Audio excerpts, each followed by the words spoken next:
जहाँ का भी आपको चाहिए, यूएसए का, यूके का, जर्मनी का, अपनी जगह से मिल जाएगा। नंबर खरीदना पड़ेगा, फिर नंबर के बाद आपको बैलेंस करना बस स्काइप को भी यूज कर सकते हैं। अच्छा, अभी तक लास्ट क्लासेस के अंदर हम लोगों ने क्या देख लिया है? जितनी भी चीजें हमारी कंप्लीट हो गई हैं, क्या क्या हो गया है? उसके अंदर हम लोगों ने डेटा शीट जो थी उसको यूज करना, बिल्कुल उसको देख लिया हम लोगों ने, ठीक है। अच्छा, उसके बाद प्रोडक्ट फाइंडर मेथड था, उसके बाद रिवर्स सोर्सिंग मेथड देखा, उसके बाद सप्लायर किस तरीके से देखते हैं उसको देखा। अब हमारा रह गया थोड़ा कम काम। अच्छा, अभी हम लोगों के पास होना चाहिए था अमेज़न का सेलर सेंट्रल। सेलर सेंट्रल इनके पास तो फिलहाल नहीं है, ये लास्ट टाइम भी इन्होंने बोला था कि सेलर सेंट्रल लेकर। उस वक्त मेरे पास एक क्लाइंट था तो उनका अकाउंट में चला रहा था, तो वो मैंने दिखा दिया था। अभी मेरे पास जो अकाउंट है वो मैं ऐसे कर नहीं सकता, तो अब मैंने ये किया है कि ट्यूसडे वाले दिन एक्सपेक्टेड है, मैंने किसी से बोला है कि सेलर सेंट्रल दे दें, अरेंज करवा दें, 2-3 लोगों को मैंने बोला हुआ है। तो अगर ट्यूसडे वाले दिन हमारे पास सेलर सेंट्रल आ जाएगा तो सेलर सेंट्रल का ओवरव्यू हम लोग ट्यूसडे को देखेंगे, वरना अगर अभी होता तो अभी कर लेते हैं। अब जो तीसरी चीज़ है ना, अभी तक जो हम लोगों ने टूल यूज़ किया, अभी तक हम सिर्फ कीपा के ऊपर काम कर रहे थे। अब हमारी जो काम स्टार्ट होगा वो होगा हमारे थर्ड टूल के ऊपर। क्या? अच्छा हाँ, मैंने बोला था कि कोई याद दिलाते हैं, मेरे ध्यान से निकल गया। मैं आज या कल करूँगा। अच्छा, एक तीसरा मेथड होता है,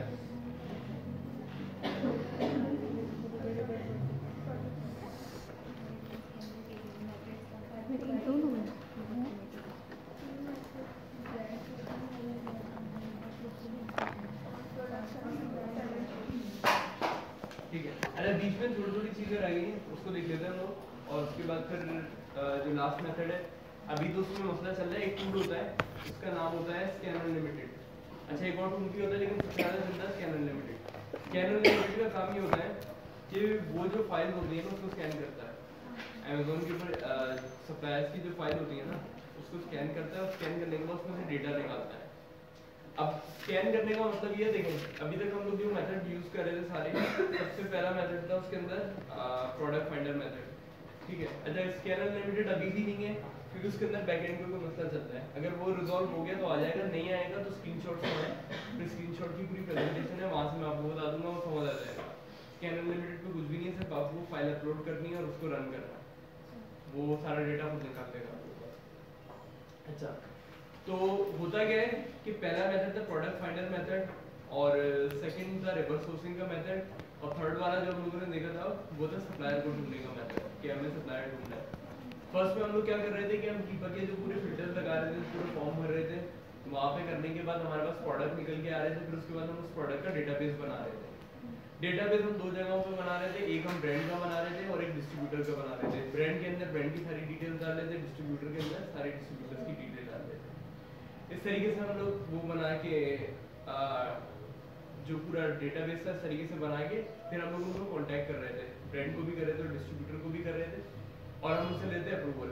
अप्रूवल का मतलब क्या है कि हम उनसे बोल देते कि हमें अलाउ कर दो अपने प्रोडक्ट्स सेल करने के लिए अमेज़न के ऊपर, और अगर वो लोग हमें अलाउ कर रहे थे तो हम उनसे शीट लेके उन्हीं की प्रोडक्ट को रीसेल कर देते हैं अमेज़न पे। अच्छा, शीट ले रहे थे पहले। अच्छा, अब यहाँ पे शीट पे मैं रुक रहा हूँ। सेकंड मेथड जो था वो था reverse sourcing method. Reverse sourcing method के अंदर हम लोगों ने क्या किया था कि हम लोग डिफरेंट सेलर्स के पास गए थे जो अमेज़न पे बेच रहे थे। अभी हम किसी प्रोडक्ट के ऊपर नहीं गए, कहीं पे भी नहीं गए, हम सेलर्स के पास गए थे। हमने जाके उन सेलर्स का डेटा निकाला था, कीपा के अंदर डाला था, और उनका सारा डेटा यूज किया था उनकी प्रोडक्ट्स निकालने के लिए कि वो कौन कौन सी प्रोडक्ट पर अमेज़न के ऊपर बेच रहे हैं। तो वहाँ से भी हम लोगों ने डेटा निकाला था। ये सेकंड मेथड था, ठीक है। उसके बाद थर्ड मेथड क्या था कि हम लोगों ने सप्लायर ढूंढा था रैंडम, कि सप्लायर मिल जाए। मैंने एक बात बोली थी कि ना हमें प्रोडक्ट देखना है ना हमें कुछ देखना है, जो हम लोगों ने गूगल मैप वाला मेथड किया था लास्ट क्लास में। तो उसमें सिर्फ हमने क्या किया, हमने सिर्फ सप्लायर्स को ढूंढा और सप्लायर से सिर्फ अप्रूवल ली कि हमें आपकी प्रोडक्ट रीसेल करनी है। हमें नहीं पता कि वो किस प्रोडक्ट पे, किस कैटेगरी पे, किस जगह पे, कौन से ब्रांड्स पे काम कर रहे थे। उनसे अप्रूवल ली। अप्रूवल लेने के बाद सेकंड स्टेप क्या होगा कि उनसे हम लेंगे शीट। सारे स्टेप्स में हम लोग एंड में ले रहे हैं शीट, और शीट पे फिर वेरीफाई करते हैं कि कौन सा प्रोडक्ट काम का है। देखिए, अगर ब्रांड है ना आपके पास, फिर तो आपको पता होता है कि आपको कौन से प्रोडक्ट के साथ जाना है। लेकिन अगर डिस्ट्रीब्यूटर है ना, बहुत हद तक मुमकिन ये होता है कि आप एक प्रोडक्ट देख के शीट लेते हैं और आपको 2-3 और मिल जाती है, या ऐसा होता है कि वो एक प्रोडक्ट देख के शीट लेते हैं, वो एक भी नहीं निकल के आता बाद में। अब जो हमारा लास्ट मेथड है वो सबसे ज्यादा चलने वाला और सबसे ज्यादा आसान मेथड जो है वो है कि हम लोग सप्लायर से अप्रूवल लेते हैं, जो हम लोगों ने लास्ट क्लास में किया था। हम सिर्फ डिस्ट्रीब्यूटर्स ढूंढते हैं, डिस्ट्रीब्यूटर्स ढूंढने के बाद उनसे अप्रूवल लेते हैं कि अप्रूवल दे दो, और अगर हमें अप्रूवल मिल जाती है उनसे तो फिर हम उनकी शीट्स में से चेक करते हैं कि कौन सी प्रोडक्ट है जो अमेज़न पे बिक रही है। ये supplier hunting data, supplier product hunting supplier data sheet, supplier की डेटा शीट को हम लोग यूज करते हैं और वहाँ से उनकी शीट्स को हम लोग स्कैन कर करके उसमें से प्रोडक्ट्स निकालते हैं। समझ में आ रहा है? इसमें आपको हंटिंग करने की और ये सारी चीजें वैलिडेशन वगैरह ये करने की जरूरत स्टार्टिंग में नहीं पड़ती, क्योंकि अगर आप एक बात है वैलिडेशन वगैरह ये चीजें हम लोगों ने स्टार्ट में जो पहले मेथड्स करे थे वो बहुत इंपॉर्टेंट थे, क्योंकि ये सारे स्टेप्स जो हैं ये काम आएंगे बाद में। इसके अंदर भी प्रोडक्ट वैलिडेशन होगी जो आप लोगों ने स्टार्टिंग में करी थी, इसके अंदर भी आपको सारी चीजें देखनी पड़ेगी। रेटिंग्स रिव्यूज जो हम लोग देख रहे थे कि कितने सेलर्स बैठे हुए हैं, एफबीए सेलर्स हैं, एफबीए सेलर बैठे हुए हैं, एफबीएम सेलर बैठे हुए हैं, उसके बाद ब्रांड खुद तो नहीं बेचा, सारी चीजें देखनी पड़ेगी। लेकिन स्टार्टिंग में देखने की जरूरत नहीं है इस मेथड में, और सबसे ज्यादा इफेक्टिव वे ही है काम करने का। जब सर हम शीट से सेलेक्ट कर लेंगे प्रोडक्ट, फिर हम देखेंगे पहले हम लोग सबसे पहले हम लोग शीट लेंगे। शीट लेने के बाद अच्छा सप्लायर जो शीट हमें देता है ना वो इस तरीके से देता है, तो ऐसी बात है सप्लायर जो बेच रहा है प्रोडक्ट वो एक बंदे को बेच रहा है जो आगे रीसेल करने के लिए बेच रहा है, उसको इससे मतलब नहीं है कि वो अमेज़न पे बेच रहा है, अपनी कहीं मार्केट में बेच रहा है, कहीं फिजिकल प्लेस पे बेच रहा है, अपनी वेबसाइट पे बेच रहा है। सप्लायर से प्रोडक्ट दे रहा है। सप्लायर जो डेटा देता है ना हमेशा उसके अंदर जो चीजें होती है हमारे लिए 3 चीजें सबसे ज्यादा इंपॉर्टेंट होती हैं। एक होता है एसकेयू, एसकेयू का मतलब होता है स्टॉक कीपिंग यूनिट, जो शीट के अंदर मौजूद होता है। अच्छा स्क्रीन अगर टूल नहीं चला तो मैं वो स्क्रीनशॉट वगैरह सारे दिखा दूंगा, क्योंकि मैं बता रहा हूँ कि हो गया है, ठीक है। तो एक चीज होती है एसकेयू, एसकेयू का मतलब होता है स्टॉक कीपिंग यूनिट। सप्लायर ने ना हर प्रोडक्ट को एक एसकेयू का नंबर दिया हुआ होता है। अच्छा एसकेयू नंबर का मतलब ये होता है कि वो सप्लायर का अपना दिया हुआ होता है, उसका प्रोडक्ट से कोई लेना देना नहीं होता है, लेकिन सप्लायर आपको बता देता है कि इस प्रोडक्ट को मैं इस नंबर से आइडेंटिफाई करता हूँ। उससे फायदा ये होता है कि आप उसको बोल सकते हैं कि ये एसकेयू है, तो वो आपको वही वाली प्रोडक्ट निकाल के दे देगा, उसके अंदर चेंज होने का या कोई मिक्स होने का खतरा नहीं होता, ठीक है। सेकंड चीज होती है उसकी प्राइस। प्राइस के अंदर क्या होता है कि उस प्रोडक्ट की प्राइस क्या है, वो कितने की बिक रही है, जाहिर सी बात है वो सप्लायर कितने की आपको दे रहा है, तो वो प्राइस होना उसमें बहुत ज़्यादा जरूरी है, वरना आपको ये कैसे पता चलेगा कि वो प्रोडक्ट आपको कितने की उसकी कॉस्ट पड़ रही है। और लास्ट चीज उसके अंदर होती है यूपीसी कोड। अच्छा कुछ जगहों पे यूपीसी चलता है, कुछ जगहों पे ईएन नंबर चलता है, लेकिन सबसे ज्यादा यूपीसी चलता है, 95% यूपीसी कोड चलता है। यूपीसी कोड हम लोगों ने स्टार्टिंग की क्लास में देखा था। यूपीसी क्या होता है, यूनिवर्सल प्रोडक्ट कोड, याद है कि हर प्रोडक्ट का एक यूपीसी कोड होता है। अब ये 3 कॉलम ऐसे होते हैं जो हर सप्लायर देता है और होने भी चाहिए। ये 3 कॉलम अगर नहीं होंगे तो वो टूल भी काम नहीं करेगा सही। जी पहले हम लोग अभी लास्ट वाला जो होगा ना उसको स्टेप बाय स्टेप ही देख लेंगे। अभी मैं खाली उसकी थ्योरी बता रहा हूँ लास्ट वाले की, क्योंकि अभी अगर आ जाएगा तो आज हम लोग देख लेंगे, वरना अगर नहीं होगा तो फिर नेक्स्ट क्लास में उसको देखेंगे। बिल्कुल तो बिल्कुल उसके अंदर ये 3 चीजें होनी बहुत जरूरी है उस शीट के अंदर। अगर वो 3 चीजें उस शीट के अंदर मौजूद है फिर आप क्या करेंगे, फिर आप उस शीट को रन करेंगे अमेज़न के ऊपर। क्यों? क्योंकि आप जाहिर सी बात है देखें किसी भी प्रोडक्ट का एक यूपीसी कोड है, अगर उस यूपीसी कोड को आप अमेज़न में जाकर सर्च करेंगे ना अमेज़न आपको वाली प्रोडक्ट निकाल के दे देगा। लेकिन अगर उसने 1000 प्रोडक्ट्स आपको दे दी है तो 1000 की 1000 तो आप ऐसे चेक नहीं कर सकते, फिर तो आप फंस जाएंगे। तो इसलिए हम लोग यूज करते हैं टूल। टूल का काम क्या होता है कि हम उस फाइल को उठाते हैं जो सप्लायर हमें देता है। 3 चीजें होना जरूरी है, 3 कॉलम मैंने बताया था कौन कौन से कॉलम होते हैं, याद है किसी को? अभी बताइए। यूपीसी था, एसकेयू था और प्राइस था। प्राइस का मतलब ये वो वाली प्राइस जिसका सप्लायर हमें देगा। ये 3 कॉलम होना सबसे ज्यादा जरूरी है। ये कॉलम्स जो होंगे ना ये वाली फाइल हम अपलोड कर देंगे टूल के ऊपर और टूल को रन कर देंगे। उसके बाद टूल उसको स्कैन करता है। अब क्या करता है कि अमेज़न के ऊपर जो उसका एसएन होता है ना, यानी कि वो यूपीसी कोड जिस एसएन से के नाम से बिक रहा होता है वो उसके सामने लाके रख देता है, यानी कि वो उसके अंदर और डेटा ऐड कर देता है निकाल के। यानी आपको पता चल जाएगा कि ये यूपीसी कोड है, इसका अमेज़न पे ये एसएन है, फिर वो आगे और डिटेल देगा कि अमेज़न पे इसकी ये प्राइस है, यहाँ पे आपको इतना प्रॉफिट हो रहा है, यहाँ पे इतनी सारी ये चीज़ें हो रही हैं, और वो ROI इतना है, नेट प्रॉफिट इतना है, वो सारी चीज़ें आपको पूरी डिटेल निकाल के दे देगा। फिर उसके बाद ये होता है कि एक्सेल के हम लोग जैसे फिल्टर लगाते हैं ना, वैसे फिल्टर लगाते हैं, और लगाने के बाद उस प्रोडक्ट को अलग कर देते हैं जो हमारे पास होती है। फिर स्कैन अनलिमिटेड का टूल है। अच्छा, उनको भी बोला था मैंने, वो जो आपकी वो थी ना की वाली, वो मैंने उनको बोला कि आपके टूल का मसला आ रहा है, तो मैंने बोला कि इसको अब रिजॉल्व करवा नहीं रहे, आपकी सपोर्ट भी बात नहीं कर रही, तो उन्होंने बोला था कि नहीं अभी अपडेट्स आ रही थी, एक दो उसका मसला हो रहा था। मैं बोला बाकी टूल प्रोवाइडर्स की दूरी आ रही, तो उन्होंने बोला कि अगर कोई और टूल प्रोवाइडर है तो आप उसका स्क्रीनशॉट देते हैं, तो हम लोग देख लेते हैं, वैसे कर लेते हैं। लेकिन मैंने किसी और अभी भी नहीं चल रहा उनका कीपा, क्या नहीं चल रहा, उनका कीपा चल नहीं चल रहा ना, तो फिर मैंने उनको बोला, तो कहने उन्होंने मुझसे जो बोला था, मैं बोला था कि जितना आप लोगों का भी लॉस हो रहा है ना, यानी कि जितने दिन आप लोगों का कीपा नहीं चल रहा, तो उतने दिन एक्सटेंड करके आपको दे देंगे, यानी कि जितना भी आपके जितने दिन नहीं चला है ना, उतनी एक्सटेंशन करके आपको दे देंगे, ताकि टाइम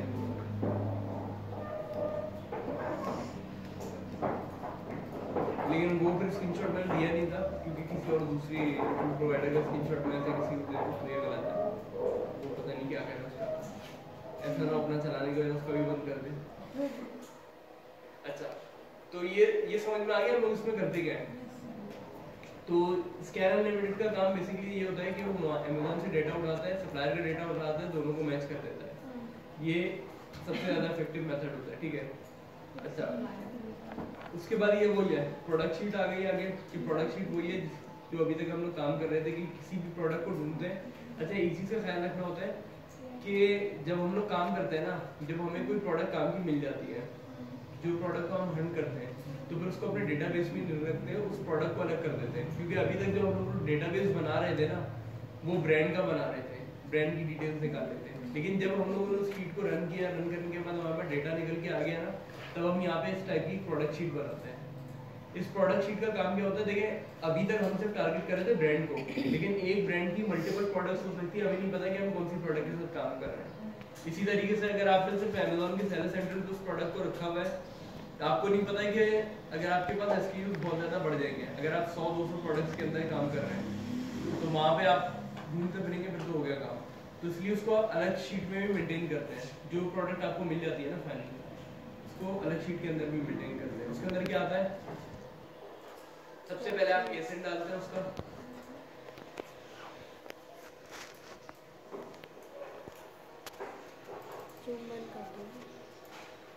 सबसे पहले उसके अंदर एसेट आता है कि वो जो भी प्रोडक्ट है आप सेल कर रहे हैं, कैटेगरी आती है कि कैटेगरी कौन सी है, और ब्रांड आ जाता है उसका कि ब्रांड क्या है, ठीक है। उसके बाद प्राइस अगर उसकी डालना चाहेंगे अमेज़न पे, क्या प्राइस उसकी चल रही है, तो प्राइस की डिटेल्स आ जाएंगी यहाँ पे कि इस प्राइस पे चल रहा है। प्राइस डालते सही है, नहीं डालते तो वो भी मसला नहीं, या खाली याद कराएंगे नहीं होता। ब्रांड उस प्रोडक्ट को बेच रहा है, यस या नो, तो यहाँ पे लिख रहे हैं। उसके बाद BSR क्या है उसका, BSR किस तरीके से, BSR गुड है, फेयर है, एवरेज है, बैड है, तो उसको आप यहाँ से रेटिंग दे सकते हैं, क्योंकि BSR का इतना आइडिया आप लोगों को हो गया होगा कि क्या सही और क्या गलत है। खुद ही आइडेंटिफाई कर लिया उसने कि BSR अच्छा है। नहीं, उसने नहीं किया खुद, ये मैनुअली जिसने डेटा डाला है ना, उसने किया। उसकी वजह ये सारे मैट्रिक्स एक जगह पे जमा करते हैं, ताकि कभी कभी क्या होता है, जब हंटिंग कर रहे होते हैं ना हम लोग, प्रोडक्ट निकाल रहे होते हैं, तो एक आध चीज़ हमसे मिस हो जाती है। जब इस टाइप की शीट सामने होती है ना, तो फिर कोई चीज़ मिस नहीं होती है। ऐसा ना हो ना कि एक चीज़ मिस हो गई, आपकी कोई इंपॉर्टेंट चीज़ मिस हो गई और आपने प्रोडक्ट ऑर्डर कर दिया, तो इस तरह से इस टाइप की शीट बनाते हैं। तो उसके अंदर ये होता है कि प्रोडक्ट किस टाइप की, BSR सही है, गुड, फाइन, फेयर, जो भी है सारी डिटेल्स उसके अंदर आती है। वेरिएशंस कितनी है उस प्रोडक्ट की, तो वेरिएशन का नंबर आ जाता है।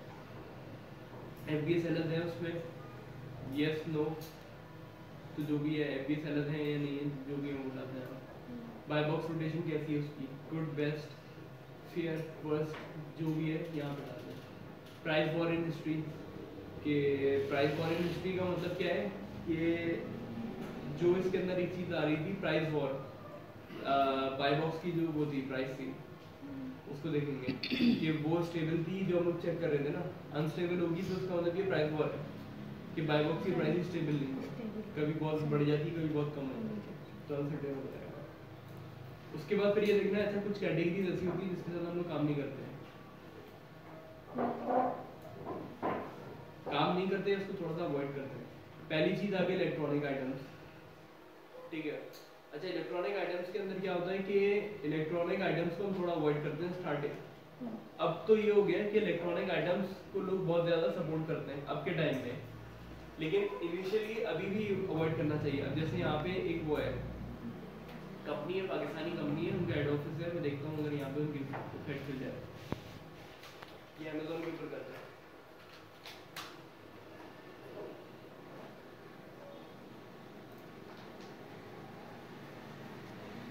हम लोग इनिशियली अवॉइड करते हैं इलेक्ट्रॉनिक आइटम्स को। अब जैसे ये है लिवेरिफाई, ये पाकिस्तानी ब्रांड है, पाकिस्तानी कंपनी है, तो ये लोग काम करते हैं इलेक्ट्रॉनिक आइटम्स के ऊपर, जैसे डिस्ट्रीब्यूशन वगैरह पूरा नेटवर्क चलाते हैं, डिफरेंट ब्रांड्स के साथ काम करते हैं। तो अभी अच्छा इनका अगर किसी को यहाँ की जॉब भी मिले ना, ये भी होलसेल में बहुत हायरिंग करते हैं, तो यहाँ पे अप्लाई कर दिएगा। इनका रिमोट होता है और इनका वर्क कल्चर वगैरह सब कुछ बहुत अच्छा होता है, वर्क फ्रॉम होम होता है, लेकिन कल्चर वगैरह इनका बहुत ज़बरदस्त होता है। तो अब ये लोग तो काम कर रहे हैं क्योंकि इनकी निशी इलेक्ट्रॉनिक है, और ये इलेक्ट्रॉनिक के अंदर भी अब जैसे अभी ये यूएसबी और सारी चीज़ें आपको नज़र आ रही है ना, अब ये दूसरे टाइप की प्रोडक्ट्स में भी जाना शुरू हुए हैं। इनोवेटिव प्रोडक्ट मतलब किस टाइप के, जैसे इन्होंने काइनेटिक वो होते हैं शूज़ होते हैं वो बनाए हुए हैं। तो शूज़ का काम ये होता है कि वो शूज़ आप पहन के चलते रहेंगे ना, उसके अंदर ऐसा उन्होंने सिस्टम लगाया हुआ है कि वो शूज़ है ना, वो एनर्जी जो होती है उससे चार्ज होता रहता है।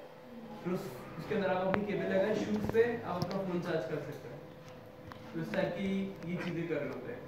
लेकिन अगर कोई भी न्यू सेलर है हमारे जैसा है और इनिशियली अगर वो जा रहा है तो इलेक्ट्रॉनिक्स आइटम रिकमेंडेड नहीं होते। क्यों? क्योंकि इलेक्ट्रॉनिक्स के अंदर पहली बात तो ये भी बहुत ज़्यादा खतरा होता है कि ये वाली जो प्रोडक्ट है इसके अंदर खराबी ना आ जाए, क्योंकि इलेक्ट्रॉनिक आइटम्स इजीली ख़राब हो जाता है। उसके अंदर जो डाइस बात है उसको चेक करना होता है ना, वो थोड़ा डिफिकल्ट होता है कि अगर एक यूनिट को आप चेक करेंगे तो किस तरीके से करेंगे, तो इंस्पेक्शन उसकी मुश्किल होती है। दूसरी चीज़ ये होती है कि इलेक्ट्रॉनिक आइटम्स के लिए वो आपसे सर्टिफिकेट भी मांगता है, वो आपसे डिटेल्स मांगता है कि ये प्रोडक्ट्स की आप सर्टिफिकेट दे दें तो फिर ठीक है, वरना नहीं देंगे तो फिर मसला है, वो एक्सेप्ट नहीं करता। तो इलेक्ट्रॉनिक आइटम्स के साथ इनिशियली हम लोग काम नहीं करते हैं, पहले तो बिल्कुल ही अवॉइड करते थे, लेकिन अभी पिछले कुछ टाइम से हम लोग स्टार्ट करते हैं, ठीक है। अच्छा लेकिन बार बार बोलूँ ये क्राइटेरिया है, लेकिन ये ऐसा कोई हार्ड एंड फास्ट रूल नहीं है कि इस तरीके से नहीं करना काम, ठीक है। सेकेंड चीज़ होती है फ्रेजिलिटी। फ्रेजिलिटी का मतलब ये कि प्रोडक्ट का ये ख्याल रखना है आपको, ये सारी वो चीज़ें हैं जो शीट आपको बनानी ज़रूरी है, क्योंकि जब फाइनल आप हर प्रोडक्ट है ना जब आप फाइंड कर लेंगे उसका डेटा यहाँ पर लिखना ज़रूरी है, ताकि यहाँ पे सारे जो की इंडिकेटर्स है ना यहाँ पे मौजूद है ऑलरेडी, ताकि अगर कोई चीज़ मिस हो रही हो ना गलती से भी तो वो यहाँ देख के याद आ जाएगी चेक करने में, ठीक है। ये समझे एक तरीके से चेकलिस्ट है। अच्छा फ्रेजिलिटी का मतलब ये कि सिंपली कि वो प्रोडक्ट जो है वो टूटने वाली नहीं होनी चाहिए। कोई भी ग्लास रिलेटेड प्रोडक्ट है, कोई भी सेंसिटिव प्रोडक्ट है तो उसके ऊपर काम नहीं करते। लेकिन वही बात दोबारा बोलो, कोई हार्ड एंड फास्ट रूल नहीं है। अगर आपके पास कोई जैसे परफ्यूम है, परफ्यूम वगैरह के ब्रांड्स होते हैं, इसमें जो प्रॉफिट मार्जिन होते हैं बहुत ज़्यादा होते हैं। इसके अंदर वो क्योंकि हेल्थ एंड ब्यूटी की कैटेगरी होती है ये, इसके अंदर जो डिमांड होती है ना वो भी बहुत ज़्यादा होती है। और सेकंड चीज़ ये होती है कि इसके अंदर जो वो प्रॉफिट मार्जिन होते हैं वो भी बहुत ज़्यादा होते हैं। तो अगर कोई बहुत ही अच्छा ब्रांड मिल रहा है आपको, कोई बहुत ही ज़बरदस्त आपको अप्रूवल मिल रही है कि प्रॉफिट मार्जिन यहाँ ज़्यादा है, वहाँ पे तो आप रिस्क ले लें। लेकिन आम चीज़ों में जैसे कोई अगर आप ग्लास बेच रहे हैं तो बेहतर है ग्लास नहीं बेचें, क्योंकि ग्लास को टूटने का, उसकी हैंडलिंग का खतरा होता है कि अगर वो टूट गया तो फिर ये आपका लॉस हो जाएगा। अच्छा उसके बाद होता है IP claim check. IP claim check, IP complain किस तरीके से चेक करते हैं, जब हमारे पास सेलर सेंटर आएगा ट्यूसडे वाले दिन, वैसे तो फिर मुझे याद होगा लेकिन अगर मैं भूल जाऊँ तो याद दिलाते हैं। आईपी किस तरीके से चेक करते हैं उसका एक तरीका होता है, वो मैं बता दूंगा आप लोगों को। तो आईपी कंप्लेन चेक कर सकते हैं। आईपी का मतलब होता है इंटेलेक्चुअल प्रॉपर्टी, यानी कि किसी के ब्रांड को किसी की इजाज़त के बगैर आप यूज़ नहीं कर सकते। अच्छा होलसेल में हमारे पास ये वाला मसला नहीं आता, ये मसला हमारे पास आता है ऑनलाइन आर्बिट्राज के अंदर। अच्छा अभी जब हम लोग ऑनलाइन आर्बिट्राज करेंगे ना, जब स्टार्ट करेंगे ऑनलाइन आर्बिट्राज हमारा बहुत स्पीड में और बहुत स्मूथली हो जाएगा, क्योंकि ऑनलाइन आर्बिट्राज और होलसेल के अंदर कोई डिफरेंस नहीं है।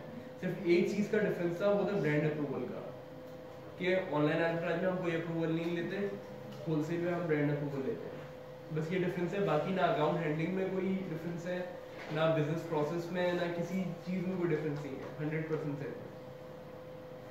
अच्छा, तो आईपी कंप्लेन हमें चेक करनी पड़ती है, आईपी कंप्लेन की ज़रूरत हमें पड़ती है वहाँ पे ऑनलाइन एडवर्टाइजमेंट, क्योंकि वहाँ पे हमारे पास अप्रूवल नहीं है। वो मैं बता दूँ कि नेक्स्ट क्लास में जब हमारे पास सेलर सेंटर आएगा तो वहाँ से मैं कनेक्ट करके बता दूँ, ठीक है। उसके बाद ये होता है कि चाइनीज सेलर्स आपके पास हैं या नहीं। अच्छा, चाइनीज सेलर्स पहले हम लोग देखते थे, अब नहीं देखते, अभी उन्होंने नो लिखा हुआ है।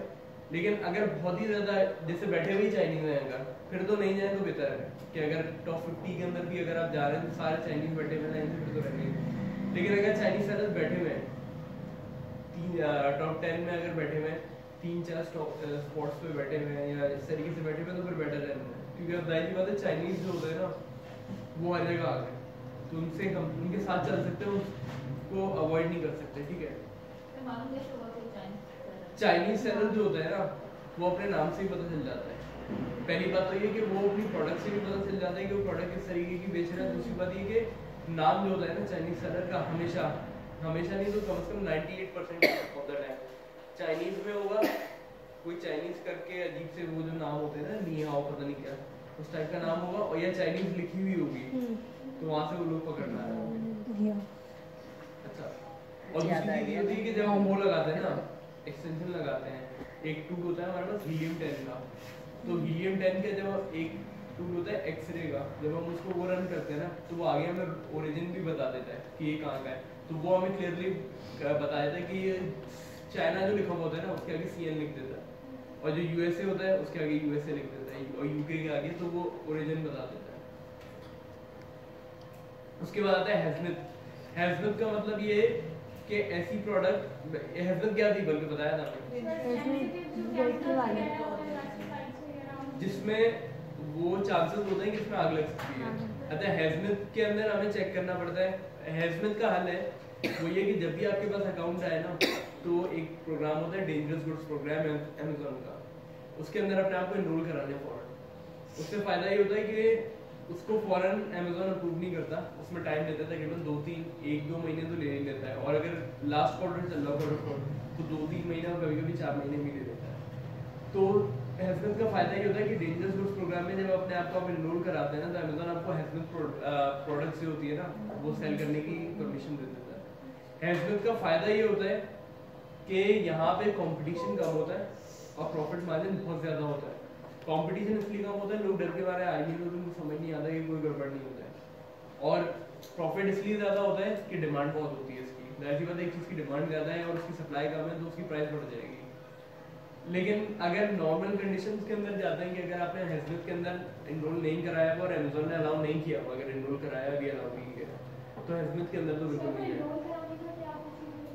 वो भी सेलर सेंटर जब आएगा तो मैं बता दूंगा, लेकिन सिंपली उसमें होता ही है कि अमेज़न के अंदर एक सर्च बार होता है सेलर सेंटर के अंदर, उसमें लिखते हैं डेंजरस गुड्स प्रोग्राम, वो लिख के सर्च करते हैं। उसके बाद वो 2 ऑप्शन देता है आपको, या तो आप एसिड डाल के चेक कर सकते हैं कि हैजनेट है या नहीं है, लेकिन हम लोग एसिड डाल के चेक नहीं करेंगे, दूसरा एक शॉर्ट तरीका वहाँ से कर देंगे।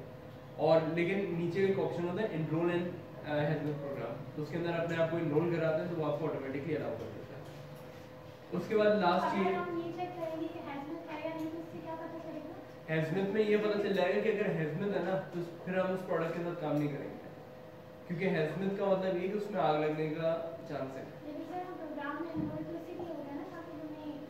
नहीं, अगर एनरोल हो गए फिर तो अमेज़न अलाउ कर रहा है, फिर तो मसला नहीं है।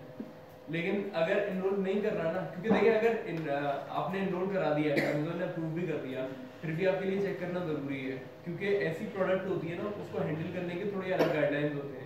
अमेज़न बोलता है कि इसको आप इस तरीके से पैक करें, ये करें, इसकी पैकिंग इस तरीके से करें, क्योंकि वो सेफ्टी के लिए बोलता है। तो आपको उसकी जो प्रिपरेशन होती है ना वो 3PL में हो जाता है, वो उसी तरीके से करानी पड़ेगी, तो चेक तो आपको करना पड़ेगा। तो सर अब इनिशियली तो इसमें नहीं हुआ ना डेंजरस गुड्स, किसमें डेंजरस गुड्स में तो हम इनिशियली नहीं जाए ना। नहीं, इनिशियली जाने की जरूरत नहीं है डेंजरस गुड्स के अंदर, लेकिन अगर जाना चाहे इनिशियली तो बिल्कुल नहीं जाए, क्योंकि इनिशियली तो अप्रूव भी नहीं होगा ना, लेकिन थोड़े टाइम बाद जब अप्रूव हो जाए तो फिर चले जाएं। असल में डेंजरस गुड्स होता है ना, देखिए ये सारी चीज़ें होती है ना, चाइनीज सेलर हो गया, डेंजरस गुड्स हो गया, जैसे जैसे टाइम टू टाइम चलता रहता है ना, क्राइटेरिया बदलता रहता है, लेकिन नए अकाउंट पे ना ये सारी चीज़ें एक साथ कभी भी नहीं करते हैं। अगर ये सारी चीज़ें आप एक साथ करने बैठ गए ना न्यू अकाउंट के ऊपर, तो वहाँ पे थोड़ा सा मसला हो जाएगा आपके लिए, क्योंकि वहाँ पे आप इतनी सारी चीज़ें हैंडल कैसे करेंगे। तो बेहतर ये होता है कि स्मॉल कैटेगरी से स्टार्ट करें। जो लोग वुमेन किचन से स्टार्ट करते हैं ना, उसका रीज़न ही ये होता है कि छोटी कैटेगरी, मतलब छोटी नहीं, कैटेगरी तो बड़ी है, लेकिन वहाँ पे मसले कम होते हैं, कम मसलों से स्टार्ट करते हैं, फिर आगे जाके जैसे ये नेवेरीफाई वाले जिनकी मैंने एग्जांपल दी थी, वो डायरेक्ट कभी भी इलेक्ट्रॉनिक्स के अंदर नहीं आए होंगे। उन्होंने कोई छोटी मोटी, इवन अगर इलेक्ट्रॉनिक्स से आए भी होंगे ना, जो डेटा केबल होती है इलेक्ट्रॉनिक आइटम्स के अंदर भी सबसे समझे छोटी चीज़ होती है, उससे स्टार्ट करा होगा इन्होंने। अब करते करते इन्होंने अपने आप को एक्सपेंड किया। तो डायरेक्टली नहीं जा सकते, जाते, लेकिन थोड़ा थोड़ा करके जा सकते हैं, सही है। उसके बाद अमेज़न एज अ सेलर, कि अमेज़न जो है वो आपका प्रोडक्ट बेच रहा है या नहीं बेच रहा। अच्छा, अमेज़न एज अ सेलर पे तो बेहतर यही है कि नहीं जाए। अब मोस्ट ऑफ द प्रोडक्ट्स के ऊपर अमेज़न खुद बैठा हुआ, खुद बेच भी रहा है, तो इस वक्त बेहतर यही है कि नहीं जाए। लेकिन हाँ, अगर कोई ऐसी प्रोडक्ट है जहाँ पे आपको ये चांस लग रहा है कि ठीक है बाय बॉक्स मिल जाएगा थोड़ा बहुत, फिर बल चले हैं, लेकिन इनिशियली ना जाए तो बेहतर है।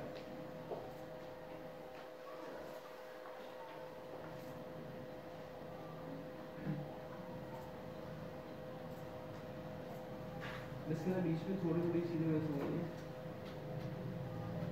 अच्छा, एक चीज हम और देख लेते हैं। अभी तक जो हम लोग तरीका कर रहे थे, जो हम लोग सप्लायर ढूंढ रहे थे, हम लोगों ने किस तरीके से ढूंढा था। हम लोगों ने यहाँ पे ये सबको याद है कि सेट सेटिंग पे गए थे, सेट सेटिंग जाने के बाद यहाँ पे चेंज करी थी, ये सारी चीजें वो जो हम लोग कर चुके हैं यहाँ पे, ठीक है। उसके बाद क्या था कि हम लोग कुछ कीवर्ड्स यूज करते हैं। अच्छा, ये वो कीवर्ड्स हैं जो आप गूगल के ऊपर लिख के भी यूज कर सकते हैं, ये वो कीवर्ड्स हैं जो आप गूगल मैप के ऊपर भी यूज कर सकते हैं। दोनों अलग अलग चीज़ें, ये डिफरेंट टाइप की कीवर्ड्स हैं। और ये कंट्री का नाम डाल दें, स्टेट का नाम डाल दें, सिटी का नाम डाल दें, लेकिन उसी जगह का होना चाहिए जिधर पे आप काम कर रहे हैं। ऐसा ना हो कि जर्मनी पे काम कर रहे हो, यूएसए लिख रहे हो, कुछ क्लास में यूएसए पढ़ा था, तो ये नहीं करिएगा, ठीक है। तो जो जहाँ पे जिस जगह पे काम कर रहे होंगे सिर्फ उसी जगह की डिटेल देंगे सारी। उसके बाद अब अभी तक हम लोगों ने दो मेथड देखे थे कि गूगल से भी हम लोग ढूंढ सकते हैं सप्लायर को, और गूगल मैप से भी ढूंढ सकते हैं। अच्छा, गूगल और गूगल मैप सेम है, उसमें कोई डिफरेंस नहीं है। एक लास्ट तरीका होता है सप्लायर निकालने का, वो होता है ट्रेड शोज। होता है क्या कि कभी भी हम लोग जाते हैं ना यूएसए के अंदर, तो यूएसए के अंदर ये होता ही है कि जैसे यहाँ पे एक्सपो सेंटर है ना कराची के अंदर, यहाँ पे आप जैसे फर्स्ट करें कि सोलर एग्जीबिशन लग रही है, यहाँ पे जो सोलर पैनल्स और सोलर एनर्जी पे जो लोग लगा रहे होते हैं, अब यहाँ पे सारी कंपनीज बैठी हुई होती है, अपनी प्रोडक्ट्स बेच रही होती है सोलर की। इसी तरीके से यूएसए के अंदर और यूके के अंदर और बाहर मुल्कों में ट्रेड शोज होते हैं। ट्रेड शोज के अंदर बेसिकली होता है कि वहाँ पे डिफरेंट टाइप के डिस्ट्रीब्यूटर्स आते हैं और आने के बाद अपने आप को वहाँ पे प्लेस करते हैं, और उनका काम ये होता है कि वो वहाँ पे जाने के ये नेटवर्किंग प्रोग्राम्स होते हैं कि वहाँ जाते हैं, जाने के बाद वो अपनी नेटवर्किंग करते हैं, लोग भी उनके पास जाते हैं, लोगों को पता चलता है कि इस नाम में डिस्ट्रीब्यूटर मौजूद है जो इस टाइप की प्रोडक्ट्स को बेच रहा है। होता है कि लोगों के लिंक बन जाते हैं, उससे फायदा ये होता है कि फिर वो आगे जाके रीसेलिंग के काम होता है। अब यहाँ पे हमारे पास मसला ये है कि पाकिस्तान के अंदर तो हम लोग नहीं कर सकते, क्योंकि जाहिर बात है हम उनके फिजिकली तो वहाँ नहीं जा सकते। तो यहाँ पे वो हमें एक लिस्ट देता है उनके डिस्ट्रीब्यूटर्स की जो उनके प्रोग्राम में आने वाले होते हैं। अगर ये चल रही होगी वेबसाइट तो उस पे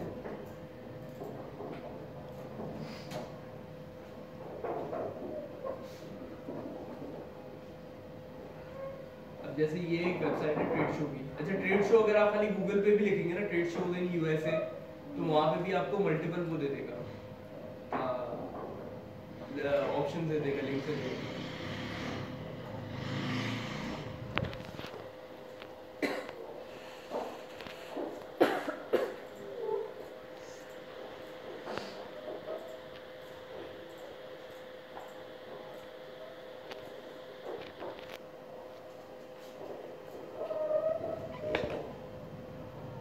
अब ये वाला जो है ये पेड है, ये पैसे मांग रहा है यहाँ पे, ठीक है, ये वाला तो पेड है। होता क्या है कि कुछ ट्रेड शोज होते हैं ना, अगर आप गूगल पे लिख के रैंडमली सर्च करेंगे तो वो फ्री ट्रेड शोज होता है। मैं नेक्स्ट क्लास में अगर होगा तो एक फाइल भी ला के दिखा दूंगा, अभी भी शायद होगी, लेकिन अभी आप लोग इस सॉफ्ट स्किल भी क्लास है तो 5 मिनट में उसमें जिसको वाइंड अप करना है। तो ट्रेड शोज के अंदर आप लोग करते क्या है, अब जैसे ये आ गए यहाँ पे रिटेलर्स की आपके पास लिस्ट आ गई 2023 के अंदर जो रिटेलर्स यहाँ पे काम करते हैं, ठीक है। ये आपके पास जितने भी नाम है ना, ये सारे डिस्ट्रीब्यूटर हैं। और इसका सबसे बड़ा फायदा क्या है, ये तो कुछ भी नहीं है, 10-10 हज़ार 20-20 हज़ार डिस्ट्रीब्यूटर्स के नाम होते हैं, ये तो कोई बहुत छोटा ट्रेड शो है। सिंपली आपको करना क्या है, यहाँ से कॉपी करके एक्सेल पे जाएं और उसको पेस्ट कर लें और फिर इनका डेटाबेस बना लें। इन डिस्ट्रीब्यूटर्स का सबसे बड़ा फायदा ये है कि यहाँ पे 99% डिस्ट्रीब्यूटर्स होंगे ना, वो ऑथराइज होंगे, अनऑथराइज्ड डिस्ट्रीब्यूटर नहीं होंगे। क्योंकि इतने बड़े ट्रेड शोज के अंदर बैठे हैं, अगर ब्रांड का नाम लेके वो यहाँ पे बैठे, तो कोई भी अनऑथराइज्ड डिस्ट्रीब्यूटर कभी भी ब्रांड का नाम नहीं लेगा, वो भी इतने बड़े प्लेटफॉर्म के ऊपर, क्योंकि अगर वो लेगा उसके ऊपर केस हो जाएगा कि स्टेवर सारे यहाँ से हट गए। वेबसाइट से जो लिंक कॉपी किया था ट्रेड शो का डिस्ट्रीब्यूटर, ये डिस्ट्रीब्यूटर्स कौन सा ऑप्शन में जाकर ओपन करें? ये एग्जिबिट का ऑप्शन होता है इसके अंदर। अच्छा, जो भी ट्रेड शो होगा ना, ये रहा एग्जिबिटर लिस्ट है, वहां से होगा हमेशा। भले कोई भी लिंक खोले ना, तो वहां पे कंफ्यूज होने की जरूरत नहीं है, एग्जिबिटर या एग्जिबिट करके लिस्ट होती है, वहीं पे जाएं, वहां जाने के बाद उसको ओपन करेंगे तो वहां से चल जाएगा। सर एक बार मैंने पूरा मैसेज कर दिया। देखिए सिंपली मेरे पास तो लिंक था अभी, तो लिंक खोला, कॉपी किया, ट्रेड शॉट पे जाएंगे। सर तो हमारे पास लिंक नहीं हुआ, हम पहली बार तो मैं लिखेंगे लिंक दे दूंगा आप लोगों को, ट्रेड नहीं होगा ना शो तो गूगल के ऊपर जाएंगे। सही पावर पॉइंट प्रेजेंटेशन आपने शेयर की है? मैं ग्रुप पे अपलोड कर दूंगा। ये लिख के आपने सर्च किया ट्रेड शोज इन यूएसए, अब ये सारे आपके पास ट्रेड शोज आ गए, सही है। अब इसमें आप किसी के ऊपर भी क्लिक करते हैं, जैसे यहाँ पे किया, ये आ गई, यहाँ पे ये स्टेट्स आ गई सारी। अभी आपको बता दें कौन कौन से ट्रेड शोज हो रहे हैं, तो यहाँ से आपको थोड़ा सा डिटेल के अंदर जाके रिसर्च करना पड़ेगा। उन्होंने आसानी क्या एवरी नहीं, एवरी ईयर नहीं होता, एक साल में बहुत दफा भी होता है, क्योंकि बहुत जैसे एग्जीबिशन की एग्जांपल है ना, वो तो बहुत सारे लोग करा सकते हैं ना, कि कोई इधर करा रहा है, कोई इस टाइप पे करा रहा है, कोई स्टेट पे करा रहा है, कोई न्यू सिटी में करा रहा है, तो ये लिंक तो मैं आपको दे दूंगा।